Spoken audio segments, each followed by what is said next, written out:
When something is so mouth-wateringly juicy, so satisfyingly crispy, so perfectly hand-breaded that you just want it all to yourself, you don't have to share, but it'd be a lot cooler if you did. The new Zax's Pack for 2. With 8 chicken fingers, double the fries, 2 drinks, and that world-famous Zax sauce. Twice the flavor for just $14.99. Only at Zaxby's. Try it with fried pickles for a limited time. Order ahead, drive-thru, or get it delivered. From Tally to Cali, it's time to wake up. Wake up! Wake up! Warchant.com is your ultimate Seminole sports source. And this is Wake Up Warchant, presented by Zaxby's. Now here's Warchant.com's Aslan Hajavandi and Corey Clark.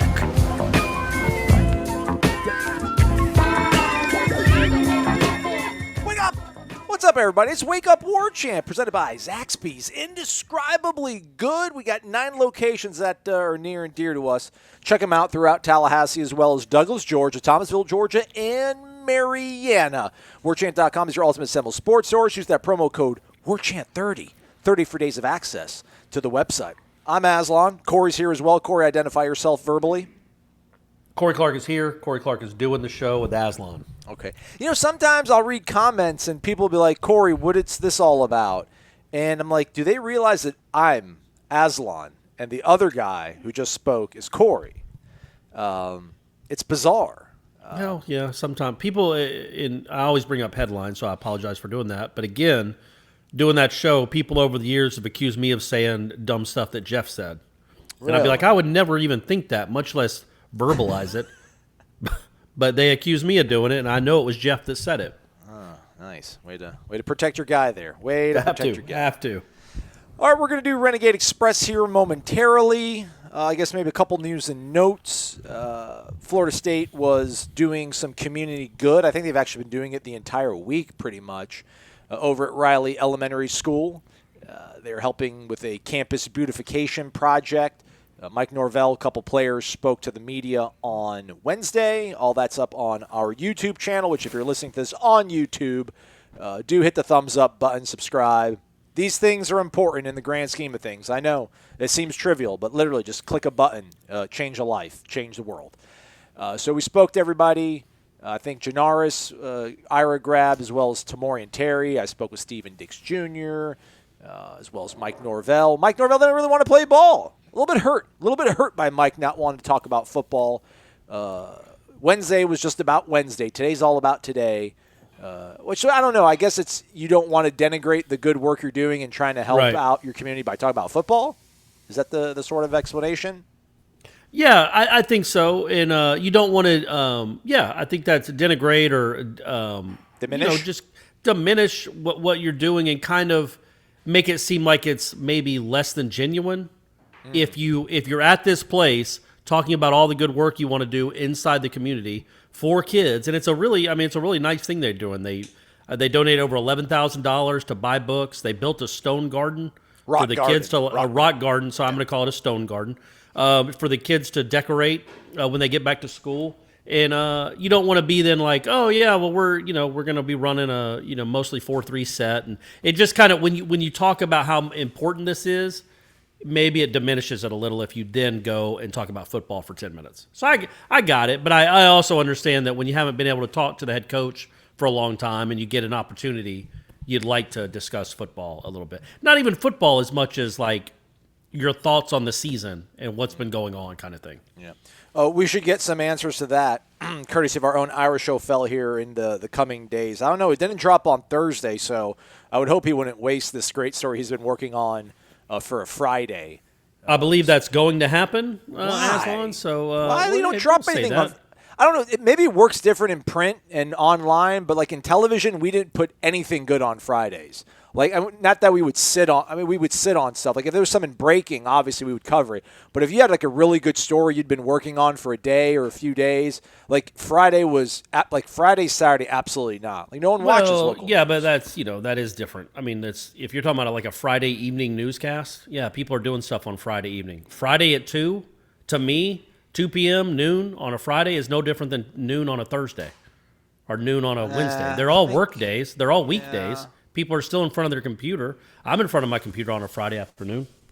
I think more people are ready for the weekend, maybe not on their social sort of stuff. They're trying to get their work either done way, so I do believe it's dropping right. the first installment of that series that he's going to be writing. Okay. He's the managing editor. He knows better than I do, so do check that out. That's only going to be for the subscribers only, so again, use the promo code WARCHANT30.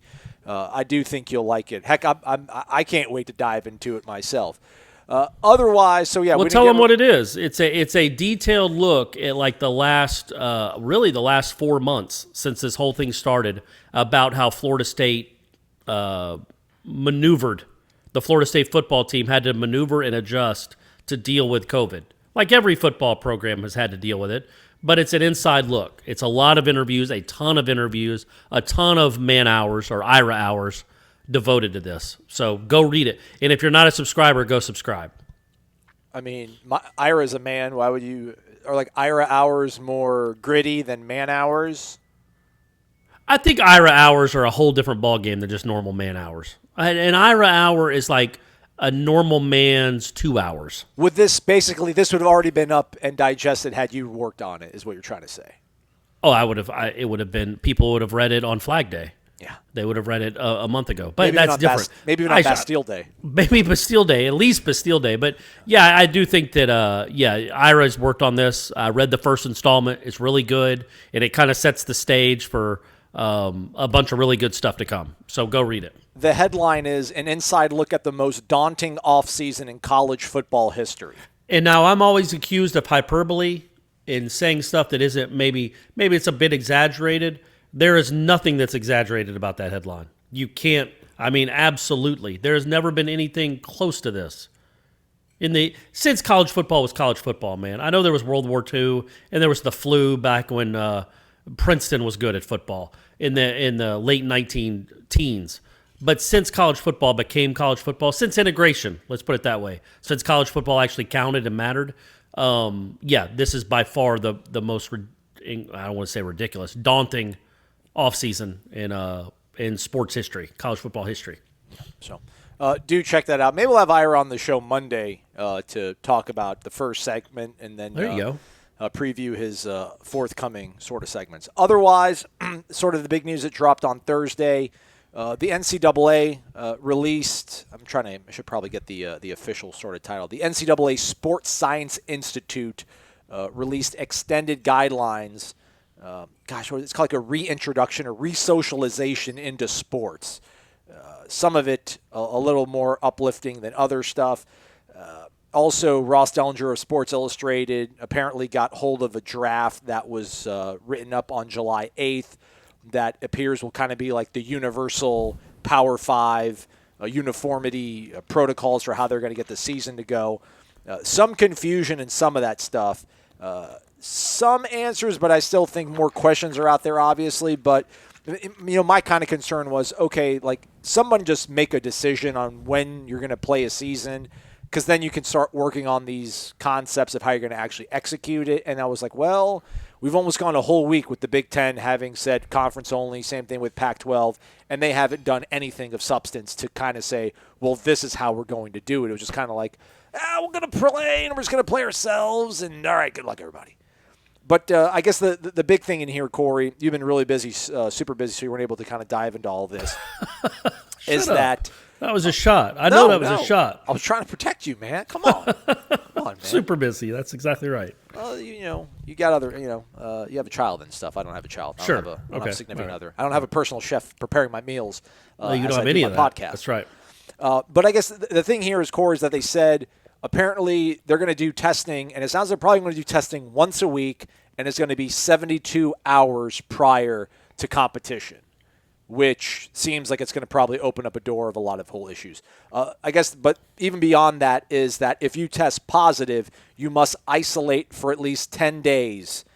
And then you have to go at least 3 days without symptoms, which this opens up the whole thing of like, well, what if you test positive and you have no symptoms? But we don't want to dive too far into it. The real tricky thing here, though, Corey, is that 10 days if you test positive, but if you've been around somebody that's had symptoms or has tested positive, you have to quarantine for 14 days. So basically, if Brady tested positive, he would have to sit out for 10 days, quarantine himself for 10 days. But you, as his father, who's been around him and had high-risk contact is defined as being within 6 feet of an infected person for at least 15 minutes while one or both parties is not wearing a mask. You then have to quarantine for 14 days.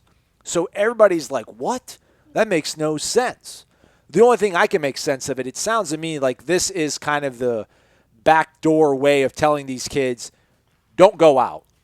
Don't do anything. Because if you test positive and you hang around your roommate who's a football player or a tennis player or whatever, you're going to screw them over worse than yourself. So I feel like that's almost like what they're trying to kind of convey with this bit of a wrinkle or a bit of a rule. But, yeah, testing once a week, 72 hours before competition, 10 days mandatory. You test positive, you're done for 10 days.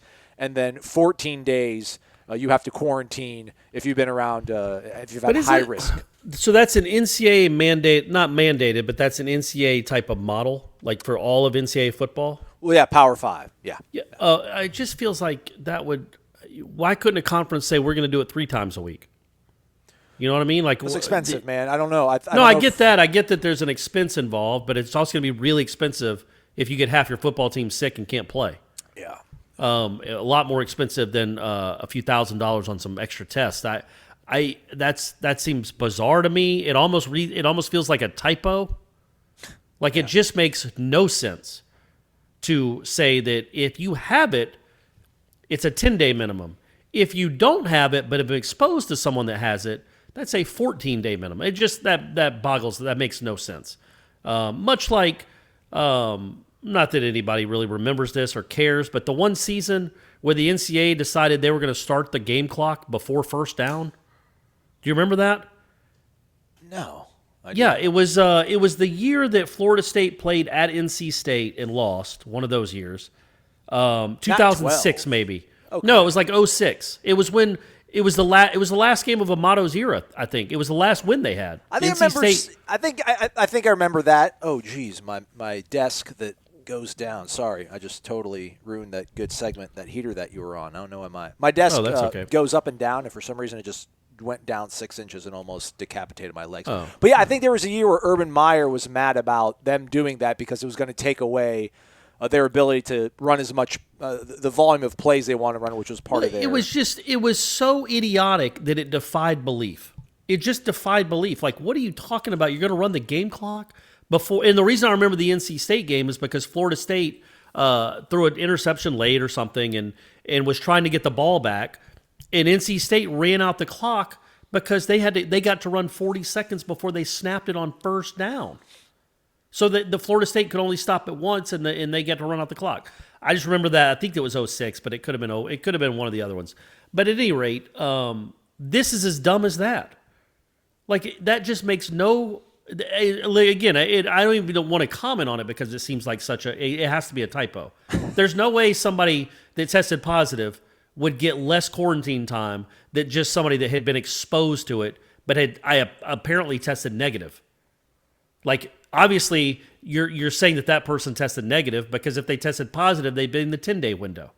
So you're saying somebody that doesn't test positive but has been exposed to someone that tests positive has a 14-day quarantine as opposed to somebody that's tested positive has a 10-day quarantine. Right. That's just unbelievably dumb.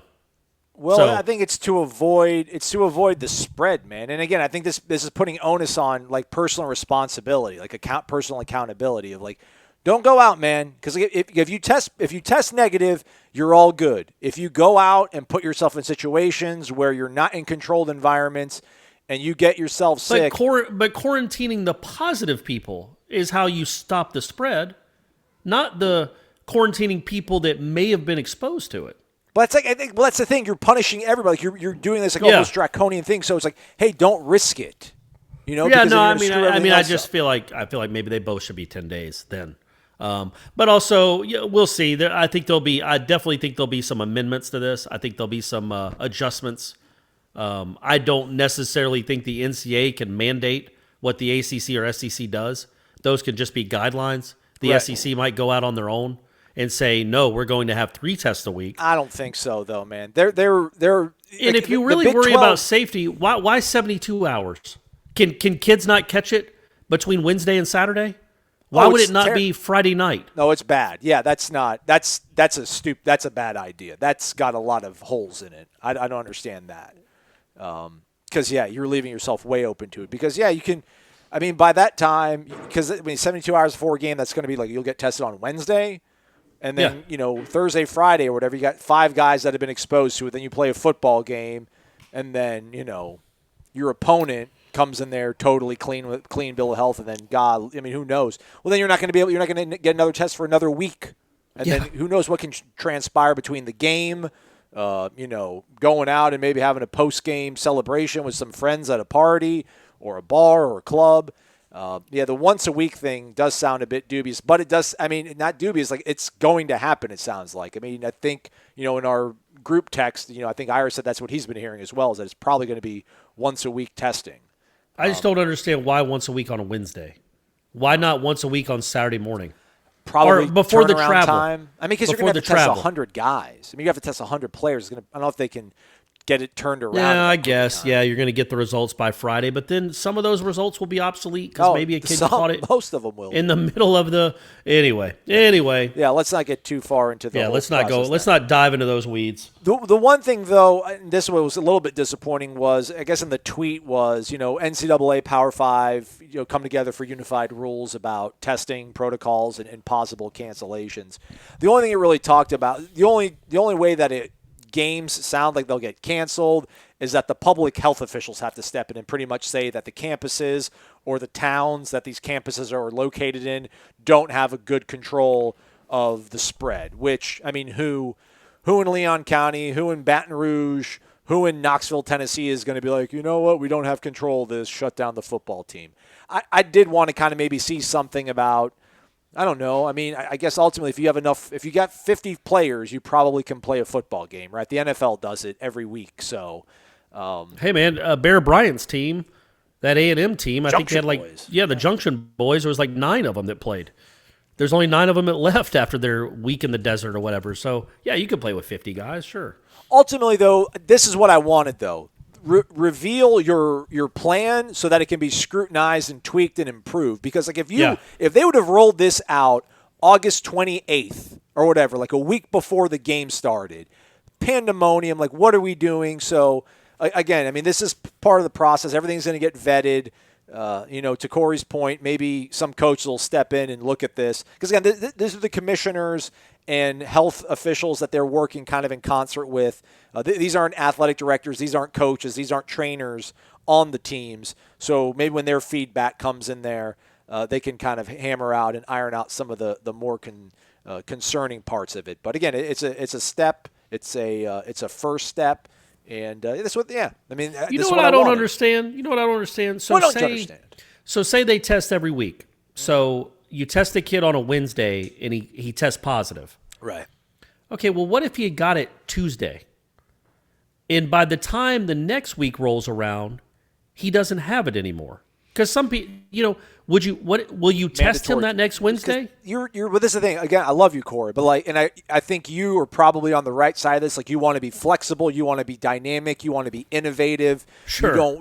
That's how you describe me. Those are adjectives that just describe me as a person. Yeah, absolutely. But my thing is just the more you leave out, the more you can't make this thing gray. I think I like operating in the gray area when it comes to life a lot, but I think with this, it needs to really be kind of pretty black and white. It needs to be pretty stark. I mean, but my point was going to be, what if they test negative the next Wednesday, the next week?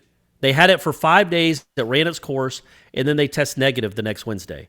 Can't you then test them again on Friday?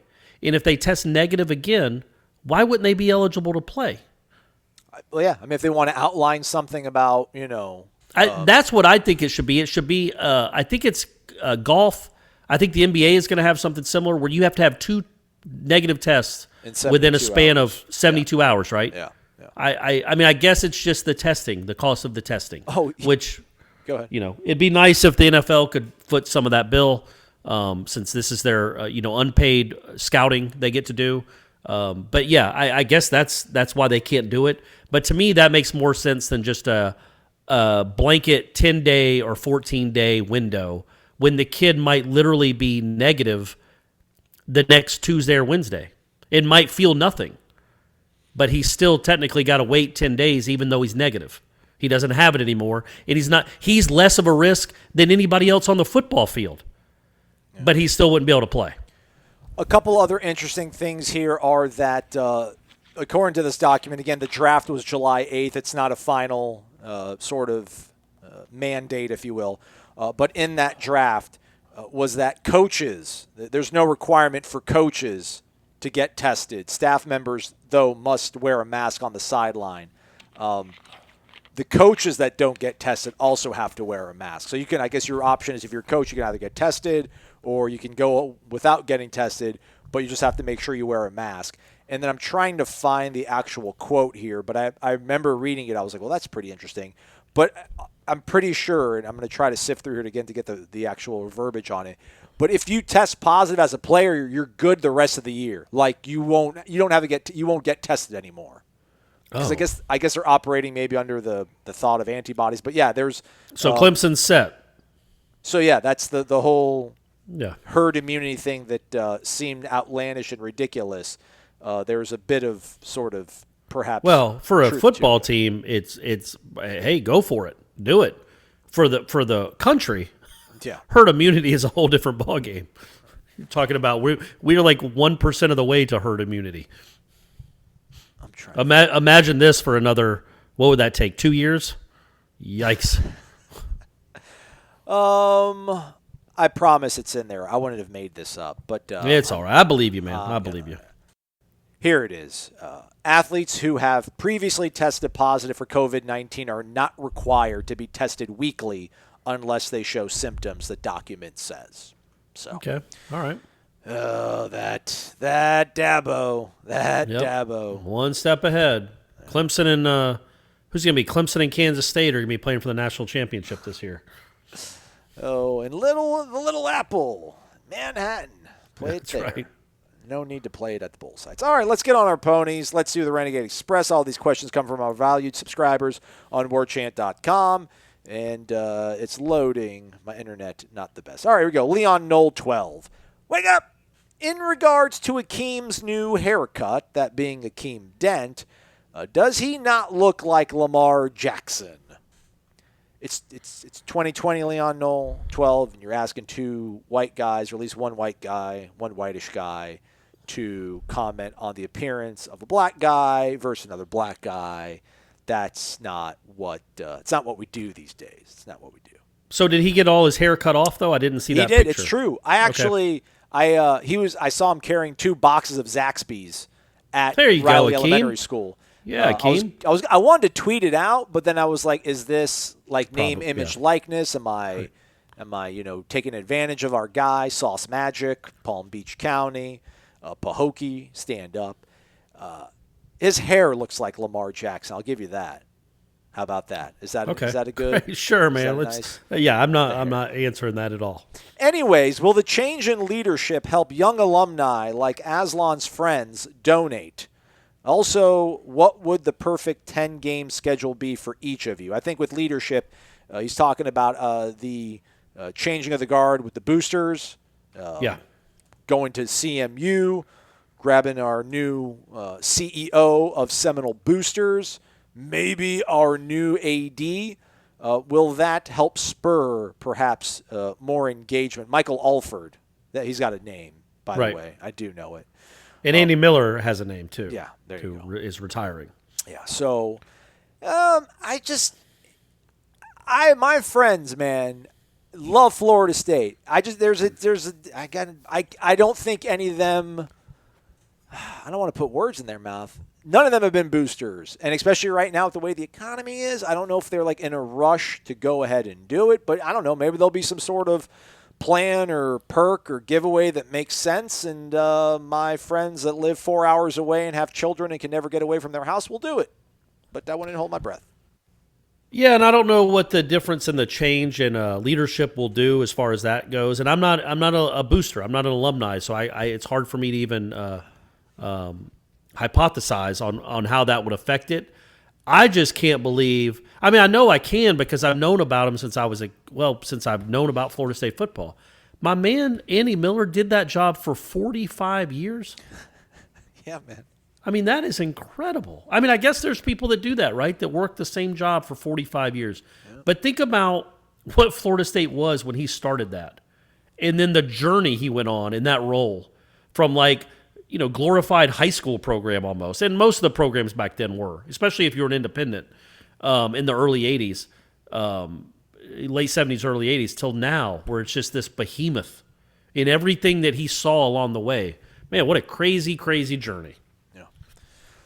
It's good, though. I mean, I like the hire. I mean, there's people that, the whole, why do we hire me? Let's get the best person for the job. Let's go outside. The family. I think there's also a sentiment about, maybe Florida State not getting the most football forward-thinking people in positions of power when it comes to managing and directing the athletics program. You went and got a guy that I think is from Alabama, went to UAB, I think got his master's degree at Arkansas, worked. I thought it was Mississippi State. I think it was Mississippi State. Was it? Okay. Yeah, I think so. Even better. We can talk about Starkville. Right.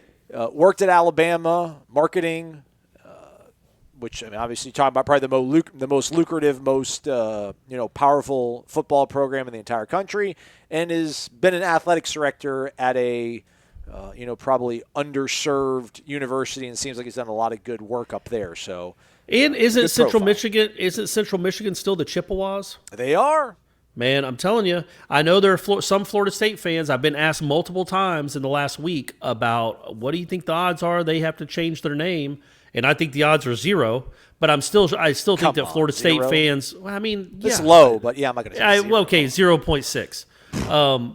But my man's at Central Michigan, and that school's athletic program is named after a tribe, and they're still the Chippewas. Now he's coming, so that should bode well. Like, if he had been at Central Michigan and they changed from the Chippewas to the Chipmunks or something, you might be a little worried if you're a Florida State fan. Like, oh, he might decide to go in a different direction with our name. But obviously he stuck with the Chippewas, so that's a good sign. Well, who knows, man? If they have an outreach to alumni that are under 40 or something, I'm sure some of my friends might be open to it. But I don't know. I'm trying to guilt all my friends into it. Like, does everybody here that's a booster, are all your friends boosters? Maybe. I mean, it's awesome. And it's great. And that's what makes the world go around in college football. I don't know what's wrong with my friends. I don't think there's anything wrong with them. It's just sounds like there's something wrong with them.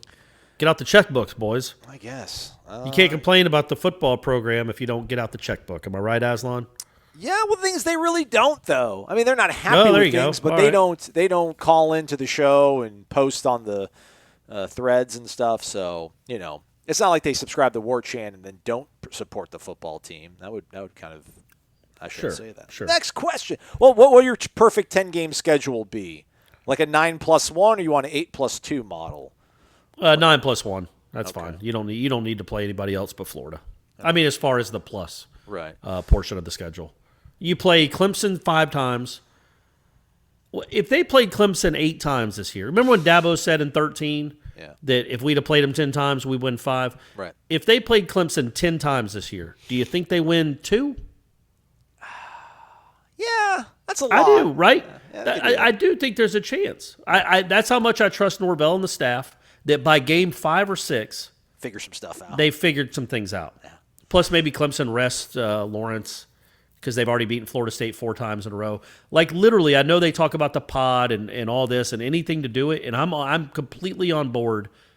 Play 2 opponents 5 times each. I don't care. I think it would be kind of cool. It'd be like a baseball series. Okay, we got game 4 against Wake Forest coming up. Let's see if we can adjust.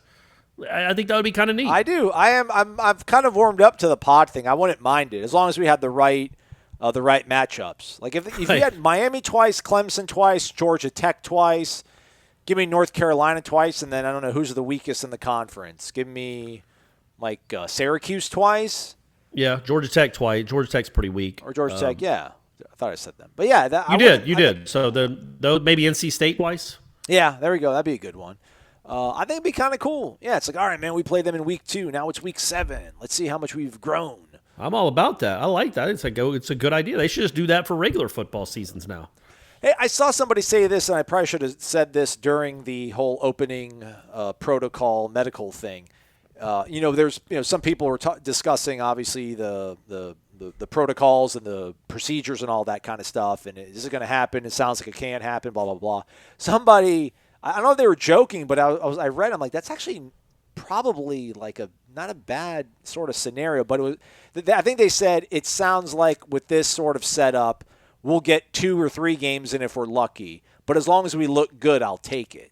And I was like, imagine like if Florida State played 3 games.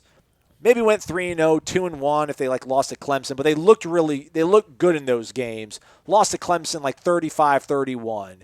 That at least gives you what you need to recruit because they need. That's the thing, obviously we want as many games to be played as possible, but if for some reason they couldn't finish out the whole slate, if they can look good. There is some sort of benefit in that, but we're going to hopefully play 10 games. Let's hope. Marnol 55, wake up! So for this year only, we go north-south divisions. South, Miami, FSU, Georgia Tech, Clemson, NC State, Wake, North Carolina. North, Duke, Louisville, Virginia, Virginia Tech, Notre Dame, Boston College, Syracuse, Pitt. Conference championship at the end, only if there's still a playoff. I'm all about that. I think that's perfect. That makes sense to me. That works. Got to be flexible, right? Yeah, there we go. Exactly. Innovative, forward thinking. Right. Also, how can Syracuse play games in their enclosed arena with no ventilation? Yeah, that's some ventilation's bad. Apparently, I mean, they could technically play at like a local high school. They don't have to play in the Carrier Dome. They could go play on their practice field if there's no fans invited. You know what I mean? What does it matter? Just set the cameras up on the practice field. Let's go. But I assume they have an IPF because it's so cold there in the fall. So yeah, I mean that's a good question. We'll see what happens there. Well, maybe they play a bunch of road games. Say, man, you're kind of ahead of the curve on this. There's a couple things I've read lately about air conditioning is been the friend to the citizen of the South for a long time. What would we do without air conditioning? Obviously, it gets hot around here, but apparently that might be exacerbating this whole thing. But next question: Georgia 20K _ Knoll. Wake up, gents. Corey alluded to this last week, but is this not the correct time for ACC to leverage the ability to play a quote conference schedule into Notre Dame being an ACC member? Isn't this also the correct time for the Power 5 to completely break from the failed NCAA leadership and move for football to a leadership model where there is a commissioner of college football? Rotate responsibility of leadership on a 2-year basis to each of the conferences for said commissioner role. Board of directors as well within this system where every conference has 2 members and the commissioner is the 11th vote to break any potential ties. Thank you for all the content so I can stand living out here in Oklahoma. Yes, Sooner fans are the Big 12 version of Georgia fans. Oh, that sounded like a shot. Fired. That sounded like a shot. Yeah, that's to me. I'm down with that. I do think that's where we've been heading for a while. Look, man, if they do conference only schedules, what is that going to do to the Akrons of the world? I do think that's a good idea. I think that's been an inevitability for a while now. That eventually the money is just too different. You can't have Akron and Alabama under the same umbrella and pretend that they're anywhere close to equals. It's completely different sports. What the football players at Alabama go through, the money that comes through that system, and then the kids at Akron or the kids at Troy or the kids at UTEP. It's completely different. It's a different sport. So if you break off in just the Power 5 conference, the Power 5 conferences, those 60 teams, that's FCS or FBS college football. And you just do that. You just break off. I don't know. I think this might be the final straw that does that, but I don't expect it to be maybe in the next year or two. But I do think it plants the seeds of people understanding just the disparity and the difference. And look what's going to happen to these. What's going to happen to Akron and Troy without the buy-in? Yeah, games? that's the thing. Like, what happened? I mean, are you trying to say they shouldn't play? No, I'm saying they should understand what they are, and they can't compete at this level. Why do they need $1.8 million in a buy-in game to fund their football program? Why are they spending that much money on football? They can't spin with the big boys. They can't come close. So play a different sport. And you know what I mean. You play football, but understand you're not going to play for a national championship. You're not going to you just can't do it. You could go to a bowl, you could go to a little bowl with another little team, but you don't belong with the big boys because the money isn't there. It's just completely different. Gordon Gecko over here, man. Yeah, greed, for lack of a better word, is good. So why even pretend anymore? Like this seems to have stripped everything bare, and we all understand what the deal is. Some of these schools almost can't survive unless they're getting paid $2.5 million to go get their brains beat in by an SEC school. Well, if that's the reality of your program, then change things. So you don't have to sacrifice 20-year-old football players to go get their brains beat in for a $2.5 million paycheck. What are you spending all your football money on? Just know where you are, I guess. But see, man, you say that Louisiana Monroe almost came to Tallahassee and beat Florida State. Sure, but Troy walked into Baton Rouge and beat LSU. Those are one-offs, and those are outliers. Is Louisiana Monroe ever going to compete for a national championship? No. Are they ever going to be in a New Year's Six Bowl? So what's their goal? Is NC State going to ever compete for a national championship? Theoretically, they could. They have Vanderbilt? a chance. Theoretically, they could because they have an avenue to do it. I'm saying Louisiana Monroe could go 12-0 for 5 years in a row. They're not going to play for a national championship. So what is their goal? They're never. What's their stadium size? 22,000 people. They're never going to make enough money to become a real factor in college football. So what are they trying to do? What's their goal? Why not just realize what you are and understand that, okay, we're not going to pay our coaches, and I know they don't. I know they don't pay their coaches $1.8 million, but I guarantee you, if you combine the whole salary of the Louisiana Monroe coaching staff, it's over $1 million. Well, what are you spending $1 million on? To go 7-5 in the Sun Belt? I just think like Ira wrote earlier this week, all these schools have been spending outlandishly forever, and it's catching up to them. And not just the little schools, Florida State, everybody else. It's just been mind-numbing how much money they've spent. But I do think that when you realize that you can't compete with the big boys and you're so beholden to them to even have a program, change the way you operate your program, would be my thought. And the group of five can be its own thing, and it can be great. It can be a cool little group of five. You get to have your group of five national championship. That's fine. You're never going to play Alabama and Clemson for a national championship ever. It's just not happening. So if that starts in the year 2022, like would a guy like Mike Norvell ever have a chance in 2030 to come to a place like Florida State? Like would Florida State hire a guy that plays in this? So. I do think so. I think that you can still be really impressive. You're going to have to change it so much, though, Corey. I think like they won't be able to have 85 scholarships. Like I don't think those schools. But why do they? Yeah, they don't. Why do they have 85 scholarships? Like what? It's just because Alabama does. Yeah, why can't Akron? NCAA, they're in the FBS. We're all on the same flag. So yeah, you want to break this off. You want to have FCS, FBS, and then have FPS, like the football playoff subdivision. Maybe that's it. Maybe that's what you do. Something like that. I just think that it's you take the big 60, you take half the country, and it's their own thing with a commissioner. Getting to the larger point, it definitely needs a commissioner. And I don't know how you elect one. That's an issue. Who would be it? And yeah, maybe you rotate every 2 years with somebody from another conference. Or what if you get a great commissioner and you just want him to be the commissioner? I don't think you have to worry about that guy came from the Pac-12, so he's not going to care. He's not going to care about the ACC necessarily. But I do think there needs to be a commissioner, and I just think the Power of Five and the Group of Five, it's such a different ball game. What these programs are trying to get accomplished. It's bizarre to me that a school whose revenue is probably $1.6 million total is under the same umbrella as a school whose revenue is over $50 million or $100 million. It's just that would be like the Atlanta Braves being in the same league as The Toledo Mud Hens. Whoa, good. I Look did at it. you. That's I a did real it. I thing. couldn't. That's That a real is, thing, I couldn't everybody. think. I was trying to think. The Iron Pigs. I think there's a minor league team called the Iron Pigs too. The Huntsville Trash Pandas. That's the There you newest go. one. The Trash Pandas. Yeah, the Round There's Rock. the Isotopes. There's the Isotopes Albuquerque. too somewhere. Albuquerque. Yeah, there you go. There you Yeah, go. after The Simpsons. Also, there's the Round Rock Hairy Men. So my buddy who lives in Austin, I told him to go buy me a shirt. It's like a caveman covered in hair, crazy-eyed, holding a club. So, obviously all right. with me and Sweet. my heritage and my follicles. Yeah, minor league teams. I always thought Gwinnett. I think I've told you this, that Gwinnett had a naming. They named their baseball team. They had a contest. They see who could name the baseball team, and somebody, or it was the hockey team. It was when they had a minor league hockey team, and somebody suggested the Gwinnett Paltrows, which I thought was awesome. Yeah. Wouldn't that be perfect? They named themselves the Gladiators. I mean, come on, man. The Gwinnett How boring is that?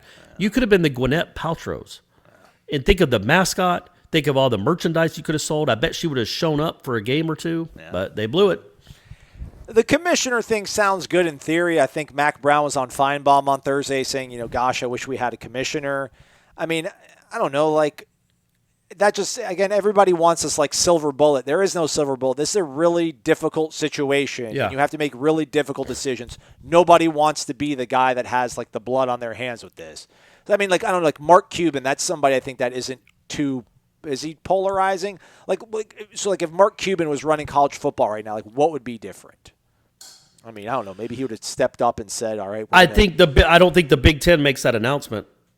Yeah. You know what I mean? I think that's the only thing that's really different. Is it maybe you get everybody working towards the same goal as opposed to maybe looking out for their own conference's interest or self-interest. Maybe if you have a commissioner, maybe the spending is more equitable. But I don't know. That all might be pie in the sky stuff too. Yeah. But I think eventually it'd be nice if that's another thing. If they broke off, if the Power Five broke off, which why would the SEC do this right now? Maybe the revenue for all the schools gets a little more equitable. Where the Big Ten where Northwestern isn't making $51 million a year, but Florida State's only making $29 million a year. Yeah, maybe why was Northwestern going to sign up for that? Hey, they got no choice. What are they going to do? Go play Akron. Go play Akron and Louisiana Monroe, which is where you belong anyway. Random_John. Good morning, gentlemen. Hope you're both doing quite well. I love your show. Who is accountable for all of these universities' possible financial ruin if we do not play football? I'm going to parse this down because we're like 45 minutes into the show and it's 4 paragraphs. We hear we have to play football because we need money. Well, who is at fault for that, and why is no one accountable? Given that universities leverage themselves to the hilt and have been exposed because of the pandemic, do you feel anyone in leadership will be held responsible for fiscal irresponsibility, negligence? If not, how do you see universities that get buried in debt survive moving forward? Ouch. It's sober damn question, Random John. Well, and realize now it's not like the debt from the athletic department is one thing. But what if you have to cancel or suspend classes? I mean, that's a much bigger chunk of the pie is actually enrollment. And if some kids decide they don't want to do online classes, so you lose a third of your enrollment or half your enrollment, that is a huge hit. That's a bigger hit than not having a college football season.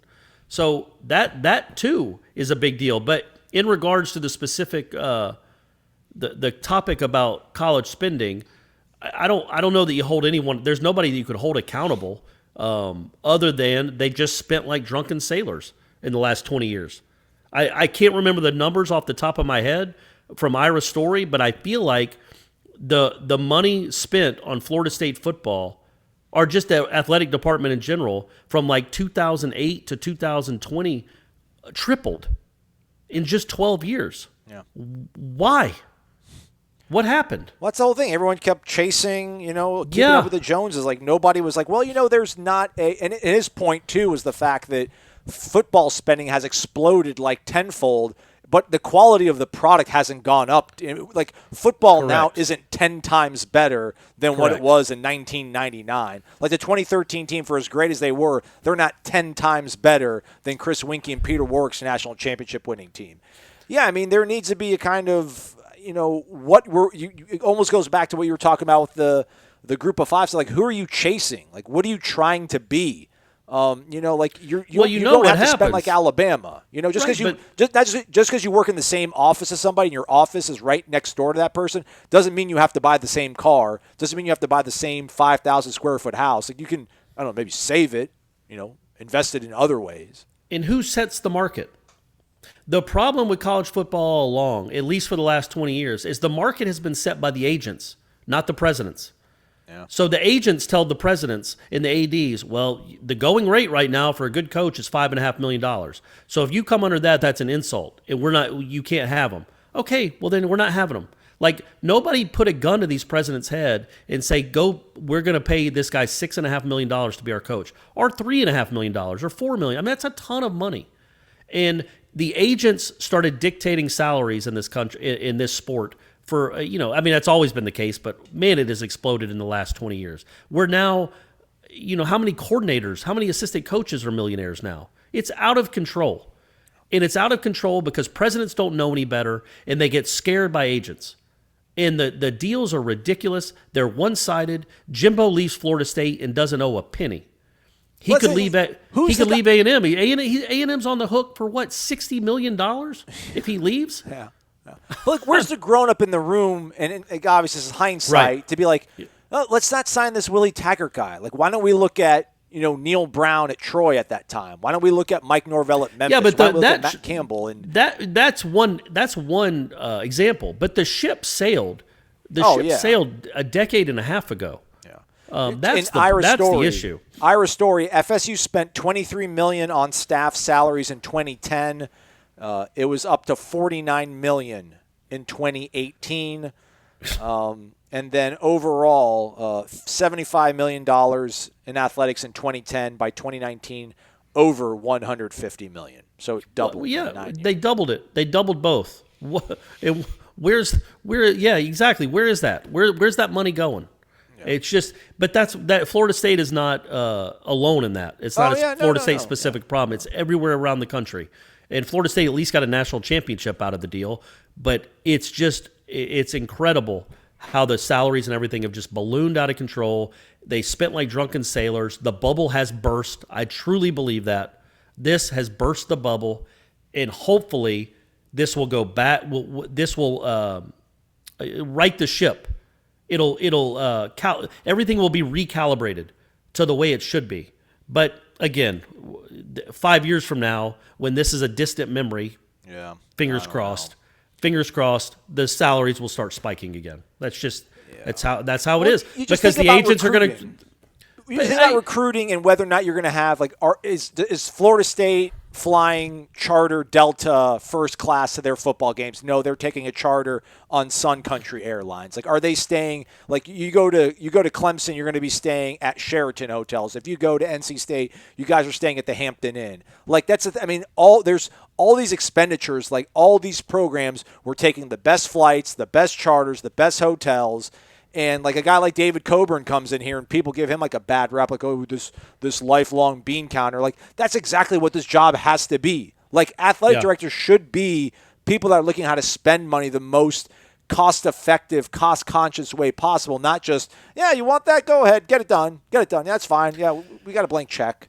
Well, it just angers me, man. And again, I only because I'm a Florida State person, I'm around the program and I cover Florida State. Like, you have 1 4-month blip, and it's not a 4-month blip. Like, this has been coming for a while. You make one bad college football coaching hire, and then a pandemic comes. One of my best friends gets laid off. Yeah. Like, that's the result of it. That's the reality of it, and that's what bothers me. Is that the chickens come home to roost, right? Is that the saying? Yep, correct. I got it. I nailed it. If you spend this money so haphazardly for this or that or everything else, and it's happening all over the country, even at Stanford. Heaven forbid, it's happening at Stanford. And one of the cop-outs, I think, was that these programs have to spend the money because they're not paying the players.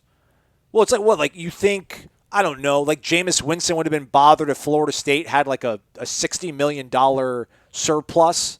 Like, I mean, that would have bothered Timmy Jernigan. I mean, that's one of the cop-outs I continue to see on social media, and people like, well, they have to spend the money because they're not paying the players, and if you're not going to pay the players, well, then what are you going to do with the money? I don't know. Save it! Like, I mean, you have to spend the money? Yeah. I mean, yeah, that's a whole. I mean, that's nobody a whole saw different this coming. discussion. But No, I'm not trying to say you should have saved all of it, but I mean, like rainy day funds are not a bad thing. Rainy day, now, I mean, the rainy day fund for Florida State was like liquidating real estate. Well, you know what I mean? Maybe nice if you had like $20 million in the bank instead. But well, hey, man, you live and learn. let's see if we can actually talk about football. Get to maybe some of these more questions. We're probably not going to get to all of these just because, I don't know, we went on a heater back there. We did, yeah. Mad AMCZ, wake up! I believe Corey said on a recent happy hour that his superpower would be invisibility. If you guys could be invisible and attend any FSU football-related meeting in the past 3 years, which would it be? Oh, so the last 3 years. Taggart post-game Virginia Tech locker room. No. I would say Jimbo in Thrasher's office the week after the Florida game. Why? Jimbo, I just want to see how I want to stay here. You're not. I want to see how that. I want to see how that went down. I want to see if it was contentious, how contentious it was, how it ended. Did they shake hands? Did somebody storm out of the room? Did he kick him out? Right. Okay. Did his face fall, or did he expect it? Was there head nodding? Was there, hey, I appreciate everything, or was there get the F out? Like that's what I'd want to see. Yeah, like Taggart. I mean, we saw Taggart 5 minutes after the locker room. I think we know kind of what that locker room looked like. There may be another one somewhere in there. Yeah, that's a good one. But yeah, 3 years kind of limits it. I probably wanted like the first ever like Jimbo blows up on Andy Miller or vice versa. I would have wanted to be there for that. Just to kind of yeah, but that does. I don't know if that falls in the. It 3 year doesn't. window. No, that's the thing. It doesn't fall within the last 3 years, and it has to be football related. Yeah. Yeah, I'll still say, or maybe like pregame Virginia or halftime Virginia Tech. How about that's that? better. I'll change it. Yeah. Halftime Virginia Tech. What about halftimes like Syracuse? Oh yeah, the Clemson game the halftime of this past Clemson game where it was 35-0. Yeah. Oh man, what times we lived. Good times. On a side note, I can't wait for the season to start so we can talk real improvement under Mike Norvell and not about the past. Go Noles. Amen. Jack Knoll 03. Hi, Aslan and Corey. I think you touched on it previously that if the college football season is moved to spring 2021, players like Marvin Wilson, Tamori, and Terry would likely not play. I wanted to get your thoughts on players like them playing in the fall if the COVID numbers in places like Florida continue to get worse and there is still a college football season this fall.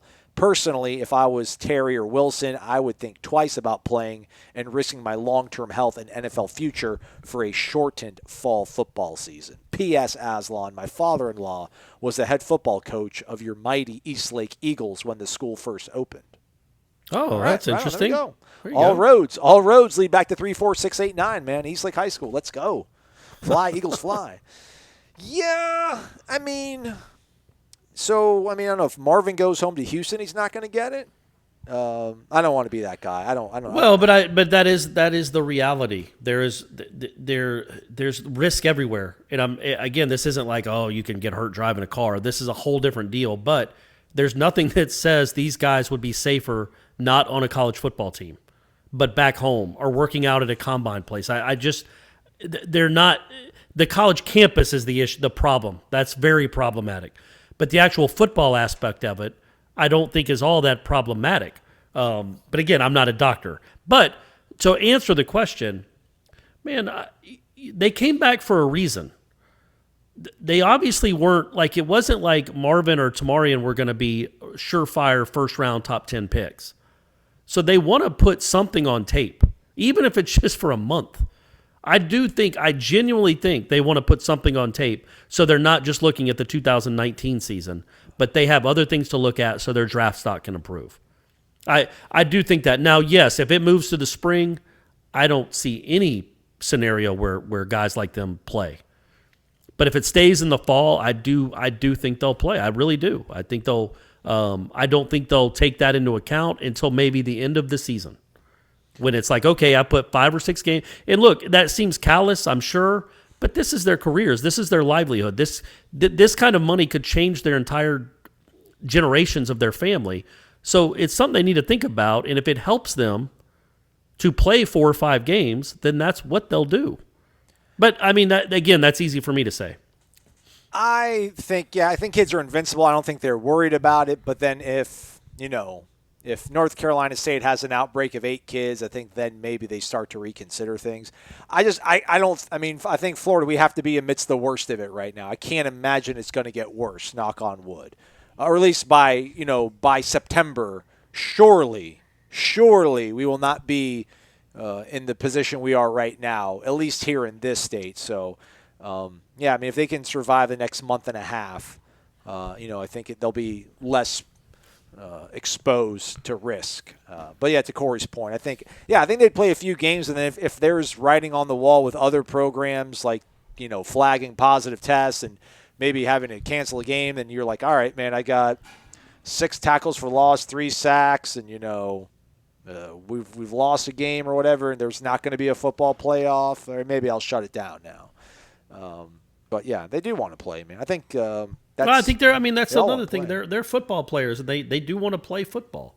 I know we kind of look at it from we have a little more high. We have the benefit of a little more experience, and I'm in my 40s, so I can understand looking at stuff in hindsight and what you should have did, what you should have done, what you shouldn't have done. But when it comes to these guys, a 21-year-old athlete, he wants to play the sport. He doesn't want to go 2 years without playing football. So I think we have to remember that too. Like, they enjoy it. I know there's money, there are dollar signs out there, but they love. I mean, Marvin Wilson and Tamari and Terry love what they do. They love doing this. This is what they wake up for. Yeah, they woke up at 5:30 in the morning for 2 years to go. Yeah, exactly. Like us, right? This is what they live for, playing football. Yeah. So it might be easy for us to say, you should shut it down and just, be smart and get your money. But they love playing football. The prospect of playing in the NFL is a great motivator, but so is just the love of the game. And I know that sounds corny and cliche, but it's the truth, man. Take a laugh. It's the truth. Eskimo Randy, has there ever been a more cursed series than the one FSU has with Boise State University? Ever since we announced the series, nothing but bad things have happened to the program. The football gods try to keep us from playing them at home with a hurricane, but we played anyways. We'll actually playing them in Jacksonville during a hurricane. We got it played at home, and we still ruined it somehow. We played anyways, and we all know what happened. I can only imagine what will happen if we push through a deadly pandemic and play them in September. I don't know. Idaho's doing okay, I think. I feel bad for Boise. Like, Boise got they got the short end of the stick because they won the game. I'm sure they'll put that on all their recruiting material. But yeah, man, poor Boise. They're supposed to get a neutral and a home out of this, and they're only going to get an away game, like the visiting part of it. But I'm not too worried about it. We can't feel that bad for Boise, can we? No. They won the series, assuming. Obviously, that they don't host Florida State this year, which they will not. Idaho had, I'm just looking it up, on Thursday, Idaho had 688, man, that's a lot, it seems like, for Idaho. 688 positive tests in Idaho. They're up to 13,000 positive tests in the state. Florida, for those that don't know, is a lot higher than that. Who would you rather? Would you rather have, if you could? Florida had that much on Thursday alone. Yeah, that's how we roll. Yeah. If you could only keep one of the games that was originally slated for 2020, would you rather have the West Virginia game in Atlanta or at Boise? The West Virginia game. Okay. There's no need to go to Idaho, really, is there? Ooh, cool, a blue field. Awesome. It's ridiculous cool that was going to be a Jacksonville-Boise game anyway. You know what I mean? Like, they get to host Florida State. Florida State is going to Idaho to play a football game. Come on, man. How about Big Steve? Actually, no, I didn't. Let's skip Captain D _63. What's up, gentlemen? Players are changing their numbers, cutting their hair. Is this something that has been suggested by the coaches, or are players wanting a fresh start with new coaches and hoping for a breakout year with a new look? Second question, has anyone heard anything through the grapevine that might be happening with the ACC or SEC at the end of the month? Thanks again for an awesome show. You keep me sane up here in Tar Heel country, so go Noles. All the dog on time. I would hope the coaches aren't telling these kids what to do with their hair. I mean, everybody wants to get a new number, turn over a Hey, new leaf, but fresh no. start. Understand there is zero chance that the coaches are telling these players what to do with their hair. None. Not in July of 2020. That is a non-starter. That is not happening. Now the numbers. What did Tamarian say about why he just wanted a new number? He just wanted to look better at a 5. I mean, 15 was working out for him. Ira stepped up for that one. I could just go on a whole rant about that entire day, but I'm not going to. I'm going to take the high road. My favorite part of the interview, though, was when they were talking to Tamari and Terry. For the people that don't know, they did go to this local elementary school, Riley Elementary. Stand up. And donated some books, but also donated like real time to building this stone garden. Not a rock garden, stone garden. Whatever, man. And Tamari and Terry afterwards, he's talking to the media, and he's like, yeah, I thought we were just coming here to talk to some kids. I didn't know we were going to be doing yard work. Which is just now he said it and then said, but I loved it. I love doing it. I love helping people. Like it was a great quote, but that part about I didn't know we were going to be doing yard work was the best. Yeah, man, they're really cool. Literally raking, and they had some sort of pulverizing, smoothing, grinding machine. I don't know. It was pretty intense. It was really cool, man. It's good to see that sort of stuff. But yeah, he's now number 5. Yeah, he's number 5. I think did Jaden Lars Woodby change his number? I don't think he did. A couple other guys. Yeah, just what happens. I'm trying to think of who the best. I mean, obviously we know who the best number 5 is in Florida State history, but I'm trying to think of who the second best number 5 is. Greg Reed first best. Oh, Jameis. I was going to say Jameis, but yeah, Greg Reed. And that's scholars will be debating that forever. Like, who was the better player at Florida State, Greg Reed or Jameis Winston? Yeah. But yeah, Greg Reed I like Greg Reed a lot, man. He was a pretty dynamic punt returner for sure. They're in the conversation. No other ones from like the 80s or 90s. I'm sure there are, and I'm just having a brain fart and can't think of them. But right now, so Tamari and Terry could be on. He could end up being the second best number 5 in Florida State history. Right on. Have we heard any rumblings with the ACC and SEC? Nothing other than the fact that apparently they're going to stick this out together. I mean, it sounds like them as well as the Big 12. It's they're Braveheart, like hold. Yeah. They're gonna hang in the pocket as long as they can on this sort of stuff, which I mean again is encouraging in its own sort of way. I mean, it sounds like you have allies, but like I don't harbor any ill will towards the Big 10 and the Pac-12, man. But then again, I'm not an athletic director that might feel betrayed by all this. Cyrus Fagan's going to be wearing number 4. Hams is wearing number 5 as well. Keyshawn's wearing 6. We got to go through all these numbers. Miko Dotson's going to wear 9. I don't go through all these number changes. Janoris was already wearing 11, wasn't he? I don't know about Chubba wearing 12. Yeah, he was wearing 11. I don't like 12 Chubba, but it's all right, man. Just prove me wrong. Yeah, so there you go. That's the top list. I'm not going to go through all these number changes. But yeah, just, these guys want to get, new leaf, new number, new fate. All right, let's maybe take 2 more. Yeah. Big Steve-O 22.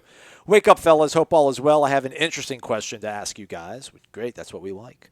What is one thing that a player or coach in any sport would consistently do that would make you just grind your gears? I remember that when Coach Ham would make big subs all the time, that would kill me because it's hard to remain consistent or get your shot going if you're being subbed every 5 minutes. But he's proven lately that his idea works. Also, what do you think about the NBA players complaining about the bubble and accommodations and the snitch hotline? I would snitch on everyone if I had to remain healthy and to ensure I got to play. As always, go Noles. Yeah, I love the snitch hotline. It's great. I like it too, and I like it the fact that when the playoffs come, you can start snitching on your opponents. Like, hey, man, LeBron's bringing women in all the time. He's endangering all of us. Like, just do whatever you can. I mean, I'm not saying LeBron's doing that, but make it up. Like, just make up stories of what they're doing. Yeah. And then that gets leaked, and then he looks like a bad guy. He's got to answer questions about it. And then it's a distraction. You can use that. Yeah, I'm trying to think. Like Bobby Cox. I got it. Go you can ahead. think about it for a minute. Rick Trickett telling his offensive lineman or Jimbo not taking advantage of of defenses jumping off sides. Like I'm telling you. Or Jeff Bowden, I think, did it, right? Like they would just kneel on. Like Chris Ricks would do a hard count and grab the ball and kneel on it. Like, what? Run a play. Try something. That might be the word. I was going to say something about Bobby Cox, but Mark Richt would. I think it was a Mark Richt thing because they would do it at Georgia too. If the quarterback thought, or if the center, more importantly, thought that the defensive end jumped off sides, he would quickly snap the ball, and then the quarterback was people. I know a lot of people listening to this know this because it happened at Florida State too. Then the quarterback would just under center would just take the ball and take a knee, so he doesn't get hit. It's really quick. The defensive end jumped off side, so you get a free 5 yards without the quarterback getting hit. The problem was about 35 to 45% of the time, the defensive end wasn't flagged for being offsides. So you went from 1st and 10 to 2nd and 12 and didn't run a play. Really? I never saw that happen. Oh, I saw it. It happened. It happened at Georgia, and I'm telling you, it happened with Florida State too. And you would just be like, "What in the world?" And we would. I remember complaining with my dad all the time too about play action on 3rd and 26. Yeah. Turning your back to the rush on 3rd and 26 to sell the fake. Come on, man. Chris Winkie was the best at it though because his was so just he would barely even do the fake. Because he was as smart as Richt. He was a grown man. He was 30 years old anyway. Be like, I'm not going through with this play fake. I'm just gonna this is gonna be just a quick how do you do? But I'm looking downfield the whole time.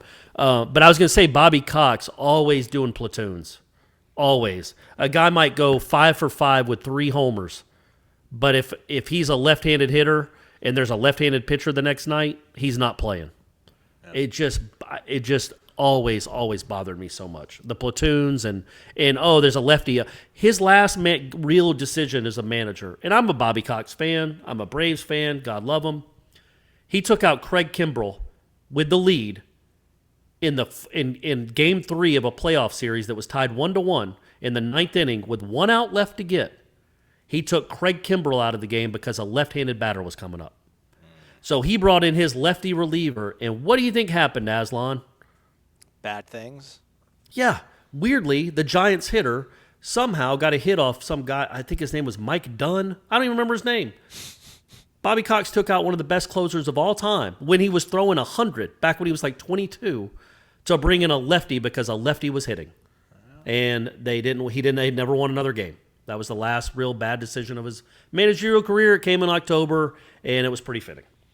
And there, I'm off that soapbox. One more. Let's wrap it up, Aslan. Let's do it. Also, let's finish this. As a Lakers fan, Phil Jackson just letting his team fall behind like on 12-0 runs and not calling timeouts and be like, yeah, just work through it. Trust the process. Zen, man, triangle. What a nightmare it must have been. Timeout, man. What a nightmare it must have been to be a Lakers fan when Phil Jackson was the coach. Because did he only win 3 or 5? Did he win 5? Okay. Gator188 asks, how was it to meet the players and Coach Norvell at the elementary school? It was hot. I was wearing a mask. It was very disorganized in terms of what they were trying to get accomplished with the media. But it was good to see everybody out there working. And then Noli Moly asked, was Dillingham at the school event the other day? They were spread out all over the campus, so I didn't see every single corner. Also, they were kind of coming in waves. So the players that were there while we performed interviews weren't the only players helping out on that project. So everybody's involved. Everyone's doing good. Riley Elementary School, rock on. And here we go, last one. Tighty, T-I-G-I-T-Y, Tiggity, I don't know. All right, if ball is moved to spring, first off he says wake up or go to bed, whichever. I know you tape at night. More like stay up. We still got some gas left in the tank. Stay up. Yeah. Stay up.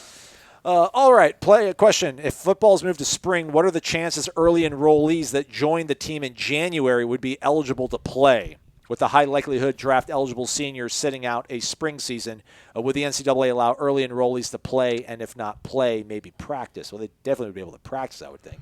How hard is it going to be to recruit if many school districts forego high school football this fall?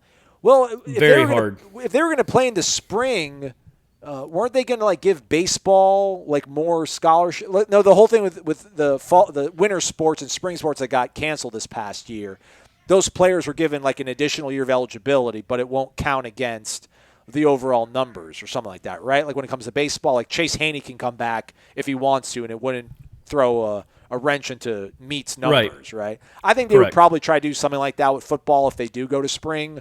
Let the early enrollees come in and don't maybe count them against the 85 limit. Early enrollee guys, I would think would be able to, at minimum, would be able to practice, if not be able to play. I'm sure they would try to figure out something with the. I would think there'd be a way you'd let them play. I mean, Yeah. number one, you get normally. I mean, this is gonna be a whole different ball game because heck, half these, for all we know, all these high school seniors will have graduated by October if they just do everything online. Who knows how this is all going to work? Yep. But usually you have a handful of early enrollees. If that stays the course and you still have 4 or 5 or 8. You're going to have to replace some kids that go to the NFL. It seems only fair that if they're ready to play, you let them play. Especially like if they didn't play a high school season, which I can't imagine there will be a high school football season in the fall in any state if there's not a college football season. So with that, I mean, I would think they'd be allowed to play. I don't know why you wouldn't. Yeah. If they're ready to play, let them play. Yeah, I mean, they got to go through an acclimation period, I think, regardless. So I'm sure they would just do the same thing, like, first 2 practices you have to sit out or whatever. Because remember, like, when we would show up to practice, like some of those freshmen would be leaving as we were entering or whatever. They would just probably figure out some sort of acclimation period. And, to Corey's point, it's going to be hard to recruit if there's no high school football this year. Well, it's hard to recruit anyway because, no camps. You don't get to see anybody work out in your camp. You don't get to go watch them in the summer. You're not going to get to watch them in the fall, apparently. I guess they can mail you. They could, do Zoom calls when you watch them run in their backyard. They could video themselves with a hand timer, timing them in the 40. I don't know what all these coaches are going to do. Hopefully they did all their due diligence 6-8 months ago when they were first put eyes on these kids. Because, it's going to be we all know it. I'm not telling any secrets. It's unlike anything any college football coach has ever dealt with, recruiting kids that haven't played football in 18 months if they don't play a high school football season. Well, I think Tua, didn't Tua set up some sort of private workout where he filmed it and sent it out to all the NFL teams? Yeah. So, if you got a will, there'll be a way for you to get yourself in front of these coaches if you can get out somewhere and put together some sort of workout stuff. But, it's going to just think about guys like Tomorian Terry, I think. I don't think he really started getting notice until his senior year of high school. Right. There's all sorts of guys that kind of come on the radar late in the process. Melvin Ray was one of those sort of guys. We'll see if he can maybe work out for Florida State. But it'll be difficult, man. I saw somebody tweet out, if the pros, if the NFL's having problems right now, the NBA bubble is being kind of weird. It's really tough ask to have the high schools go out there and figure it out. But then I saw somebody say, well, travel baseball's sure flourishing. And amen to that. Amen to that. You can attest to that. All right, man, we're done. We are done. Way to go, Corey. Way to we rushed through all that. We got all of them done. We did. Seems like that was one of our longer shows, but I'm glad I'm here for the people. That we're here for the people. That's right. Stay connected to warchant.com. Ira's story will be dropping Friday. Again, it's going to be a real eye-opening, but in a good way, man. It's going to get you motivated and excited for pod play or 8+1 or whatever the heck happens. We're going to get this ship into safe harbor, darn it, I promise. He's Corey Maslon. Thanks for listening to Wake Up Warchant, presented by Zaxby's. Indescribably good. Warchant.com is the ultimate inside source for FSU football and recruiting. And now you can get in on the action for free for an entire month. Warchant.com is offering a risk-free 30-day trial subscription. Get full access to the #1 website covering the Seminoles just by entering the promo code WARCHANT30. That's WARCHANT30. Sign up and get in on the world's most active FSU message boards. Receive breaking news, stories from our award-winning staff, plus get exclusive interviews and videos. Just enter the promo code WARCHANT30. Warchant.com, your ultimate Seminole sports source.